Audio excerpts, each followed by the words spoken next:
Good morning dear students. बच्चों, हम लोग लीनियर इक्वेशन में वो वाले क्वेश्चन कर रहे हैं जिसमें टू इक्वेशन दी होती हैं और कहते हैं सॉल्व। उसका मीनिंग होता है बच्चों कि ऐसे दोनों इक्वेशन को सॉल्व कर लिया जाए और वो वाले एक्स निकाले जाएं जो दोनों इक्वेशन को सेटिस्फाई करते हों, यानी जो टू इक्वेशन है दोनों को सेटिस्फाई करने वाले एक्स निकाले जाएं। बच्चों, जैसे हमारे सामने एग्जांपल नंबर 2 है और एग्जांपल नंबर 2 में कहा गया है solve the following system of equation 5x/4 plus 3x/8 is greater than 39/8। और दूसरी इक्वेशन बाद में देखते हैं। बच्चों, हम लोग इसमें इधर एलसीएम ले लेते हैं। 10x प्लस 3x हो गया, ये 8 एलसीएम हो गया, 4 2 8 5 2 10x प्लस 3x। और बच्चों ये 13x हो गया और इक्वल टू 39, तो x इज ग्रेटर देन 3 हो गया बच्चों। तो x इज ग्रेटर देन 3 का मीनिंग हो गया कि आप नंबर लाइन पर 3 से ग्रेटर वैल्यूज ले लीजिए और 3 से ग्रेटर वैल्यूज में ये हो जाएगा कि 3 से ग्रेटर वैल्यू आपको लेनी है 3 से लेके इनफाइनाइट तक। 3 से ग्रेटर वैल्यू का मतलब होगा 3 से लेके बच्चों इनफाइनाइट तक की वैल्यू। फिलहाल इसका तो सॉल्यूशन सेट है। अब बच्चों हम लोग लेंगे 2x minus 1 upon 12 minus x minus 1 upon 3 is less then 3x plus 4 upon 1 upon 4। अब बच्चों इधर 12 हो जाएगा और ये हो जाएगा 2x माइनस 1, 3 4 जा 12, 4x माइनस 1 और less than 3x plus 1 upon 4। ये हो जाएगा 4 3 जा 12। और बच्चों अब क्रॉस मल्टीप्लाई, ये सेकंड इक्वेशन दी हुई है इस क्वेश्चन में। आज वीडियो थोड़ा छोटा बनाएंगे, कल दिक्कत हो रही थी, यूट्यूब में कुछ प्रॉब्लम आ रही है बच्चों, इसलिए छोटा वीडियो बना रहे हैं, अभी टेस्ट कर रहे हैं। रेडी टू वॉच नहीं हो पा रहा था बच्चों, ठीक है, बाकी अपलोड पूरा हो गया था। ये अभी देखिए 2x, तो आज थोड़ा छोटा वीडियो रहेगा आज ही भी सिर्फ। और बच्चों ये इधर 3 इधर चला जाएगा 9x प्लस 3 और बच्चों 2x minus 4x minus 2x plus 3 और ये 9x प्लस 3, 3 से 3 बच्चों कैंसिल हो जाएगा और 9x इधर ले आएंगे तो ये हो जाएगा minus 11x is less than 0, तो x इज ग्रेटर देन 0, 0 से बड़ी वैल्यू। ये एंड है, एंड ये सेकंड इक्वेशन x वाले लेफ्ट साइड में, बिना x वाले राइट साइड में करके x 0 से ग्रेटर आया। 0 से ग्रेटर का मीनिंग हुआ 0 से बड़ी वैल्यूज। बच्चों 0 से बड़ी वैल्यूज कौन सी होती हैं? 0 से बड़ी वैल्यूज हैं इनफाइनाइट तक और ये माइनस इनफाइनाइट, ये इन 0 से लेके इनफाइनाइट तक और ये 0 हो गया बच्चों। अब आप इसका कॉमन पोर्शन ढूंढिए। कॉमन पोर्शन ढूंढने का यहां तो बहुत अच्छा आसान तरीका दिखाई दे रहा है बच्चों कि 3 से लेके इनफाइनाइट तक की वैल्यू इसका आंसर है। लेकिन जरा देखिए, पहली तरीका, सही तरीका यह है कि आप बिल्कुल सेम 2 नंबर लाइनें बनाइए और सेम नंबर लाइनें बनाने के बाद ये minus infinity two plus infinity.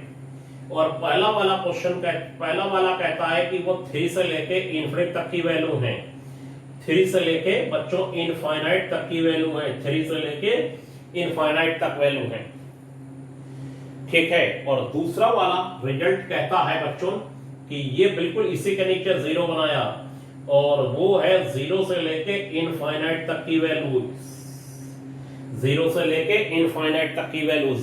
इन दोनों का कॉमन पोर्शन ये होगा, देखिए ये 3 से लेके इनफाइनाइट तक की वैल्यू। 3 तो इसमें काउंट नहीं हो रहा है, इसमें हो रहा है नीचे वाले में, लेकिन 3 जब ऊपर वाले में बच्चों काउंट नहीं हो रहा है तो नहीं लिया जाएगा 3 से लेके इनफाइनाइट तक। तो आंसर हो जाएगा बच्चों, इसका आंसर हो जाएगा x बिलोंग्स टू 3 से लेके इनफाइनाइट तक की वैल्यू, इसका क्या होगा?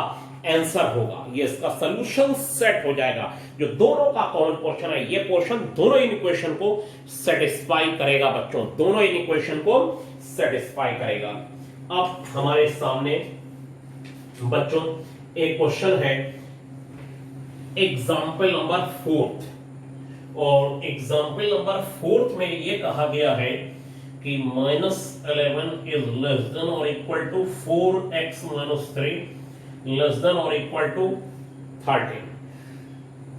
बच्चों हमें इसमें जो सॉल्यूशन निकालना है उसमें x की वैल्यू निकालनी है, तो हम ये काम करेंगे कि 3 इसमें ऐड कर देंगे पूरी इक्वेशन में पहले और 4 से डिवाइड कर देंगे, तो x कहां से कहां तक लाई करता है वो निकल के आ जाएगा। 3 ऐड कर दिया,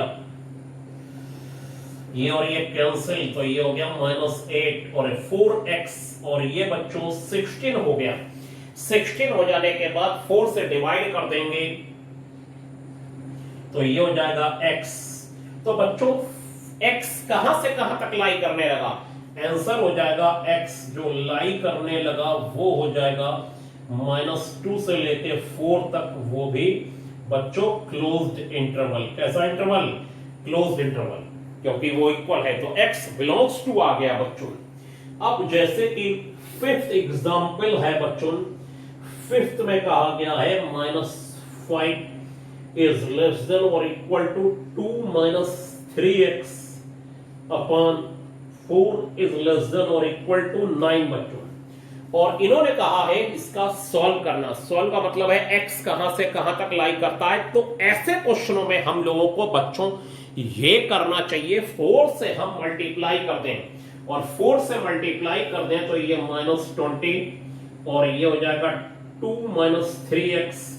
4 से मल्टीप्लाई करेंगे तो 4 से 4 कैंसिल हो जाएगा, 9 4 जा 36, 4 से 4 कैंसिल हो गया बच्चों, और फिर 2 सब में से माइनस कर दिया जाएगा और ये हो जाएगा माइनस, और ये 2 - 3x is greater than -2 - 3x is greater than और इक्वल टू -20 और लेस देन और इक्वल टू 36। अब बच्चों 2 सब में से माइनस हो गया, ये 2 - 3x - 2 36 - 2 ये -20 बच्चों और ये हो गया -3x और ये बच्चों 34 हो गया, ये आ गया।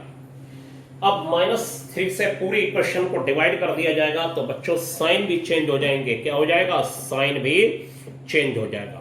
और साइन चेंज हो जाने के बाद देखिए क्या आएगा, -22 तो ये हो जाएगा 22 इज ग्रेटर देन और इक्वल टू x और ये 3 आ जाएगा -34 अपॉन x, ये आ गया। तो x की वैल्यू बच्चों -34 अपॉन यहां पर 3 है, 3 से ग्रेटर है और 22 अपॉन 3 से लेस है, लेकिन इक्वल टू भी है। क्या करना है ऐसे क्वेश्चनों में जिसमें एक सी इक्वेशन बनी हो, अलग अलग लेके नहीं करिएगा। बहुत सारे लोग ऐसा करते हैं, इन दोनों को ले लेते हैं फिर इन दोनों को ले लेते हैं फिर कॉमन रीजन निकालते हैं, बेवजह लंबा होता है। यानी जैसे इसमें इन दोनों को पहले लेकर सॉल्व करा, फिर इन दोनों को लेकर सॉल्व करा, फिर इसका कॉमन रीजन निकाला, इससे कोई फायदा नहीं। हम बीच वाली, अगर बीच में x है का टर्म तो हम उसे x में चेंज करते हैं। जैसे हमने 4 से मल्टीप्लाई कर लिया, 2 माइनस कर दिया और -3 से फिर डिवाइड कर दिया पूरी इक्वेशन को बच्चों, ठीक है। तो फिर आपके सामने आ गया x इज ग्रेटर देन और इक्वल टू बच्चों, x इज ग्रेटर देन और इक्वल टू -34 अपॉन 3 और लेस देन और इक्वल टू 22 अपॉन 3, यही आपका आंसर हो गया, ठीक है बच्चों। x बिलोंग्स टू ये हो जाएगा -34 अपॉन 3 22 अपॉन 3 बच्चों, या आंसर। अब बच्चों में एक एक्सरसाइज का आपको क्वेश्चन बता रहा हूं और उस एक्सरसाइज के क्वेश्चन में आप ध्यान से देखिएगा। 11th क्वेश्चन में आपको बताऊंगा, ठीक है। तो देखिए बोर्ड पर आप 11th क्वेश्चन ध्यान से देखिए बच्चों। इसमें कहा solve 4x - 1 is less than और equal to 0 and 3 - 4x is less than 0, ये है बच्चों। हम लोग ये काम करेंगे कि इसमें पहले इक्वेशन को 4x इज लेस देन 1 कर लेंगे और equal to 1, x is less than और इक्वल टू 1/4 कर लेंगे। ऐसा x चाहिए जो दोनों इक्वेशन को सेटिस्फाई करे, ये दोनों इक्वेशन को सेटिस्फाई करता हुआ x होना चाहिए। दोनों x निकालेंगे और जो उनका कॉमन पोर्शन होगा वो दोनों को सेटिस्फाई करेगा बच्चों। -4x लेस देन -3, तो x इज ग्रेटर देन 3/4। और मैंने कहा था एक ही नंबर लाइन पर बना लीजिए तो ज्यादा अच्छा रहता है, एक के नीचे एक, बिल्कुल सेम, ये इन्फिनेटिव, ये इन्फिनेटिव, ये जीरो बच्चों, ये जीरो, और ये माइनस इन्फिनेटिव माइनस इन्फिनेटिव। 1/, पहले वाला आंसर है 1/4 से लेस, 1/4 करीब यहां पर होगा, यानी 0.25 होगा, और इससे लेस वैल्यूज ये होंगी आंसर। और जबकि 1/4 काउंट भी हो रहा है बच्चों, 1/4 क्या हो रहा है, काउंट, और 3/4 का मतलब होगा बच्चों 0.7। ये है हमारा 4 2 8 माइनस 0.25, सॉरी माइनस, मैं गलत बोल रहा हूं, 0.25 से लेस वैल्यूज। और बच्चों ये 0.7 के करीब होगा, और बच्चों 0.7 ये आएगा, और यहां पर होल आ जाएगा, क्या आ जाएगा, होल 0.7, यानी कि 3/4 समथिंग। और ये कहते हैं 3/4 से ग्रेटर वैल्यूज, ये हो गया 3/4 से ग्रेटर वैल्यूज। एक है 1/4 से लेस वैल्यूज, और दूसरा है 3/4 से ग्रेटर वैल्यूज। अब बताइए क्या इनमें कोई कॉमन पोर्शन निकलेगा, ये कॉमन पोर्शन होना चाहिए, ऐसे कुछ हो जाता कहीं पर भी, वो तो बात की बात है, हुआ ही नहीं, क्योंकि इसे 1/4 से लेस चाहिए और इसे 3/4 से ग्रेटर वैल्यू सेटिस्फाई करेंगी, तो there is no common region between this and this equation, then result is equal to 5। ऐसा भी क्वेश्चन हो सकता है, इसलिए मैंने आपको बच्चों बताया there is no common region between this and this equation. तो बच्चों x बिलोंग्स टू, यहां लिख दीजिएगा माइनस इन्फिनेटिव से 1/4 तक की वैल्यू क्लोज्ड इंटरवल, और इसका आंसर हो जाएगा x बिलोंग्स टू 3/4 से ग्रेटर, 3/4 से ग्रेटर, और वो भी कहां तक बच्चों, इनफाइनाइट तक। तो बच्चों आंसर हो जाएगा, नीचे आंसर लिख दीजिएगा 5 नल सेट। ये आप पढ़ चुके हैं कि अगर सेट में कोई भी एक एलिमेंट नहीं है तो उसे नल सेट कहा जाता है। अब आपके लिए 15.2 भी बेहद आसान हो गई बच्चों, आज करके देखिएगा। थोड़ा सा मैंने जल्दी में और वीडियो को छोटा करने की कोशिश की, अभी ट्रायल थोड़ा है, थोड़ा दिक्कत आ गई थी कल काफी यूट्यूब पर, ठीक है बच्चों। तो आज इतना देख लीजिए, और इसके बाद आगे 2 करने के बाद मुझे बताइए कौन से क्वेश्चन नहीं हुए। आज के लिए इतना ही बच्चों, थैंक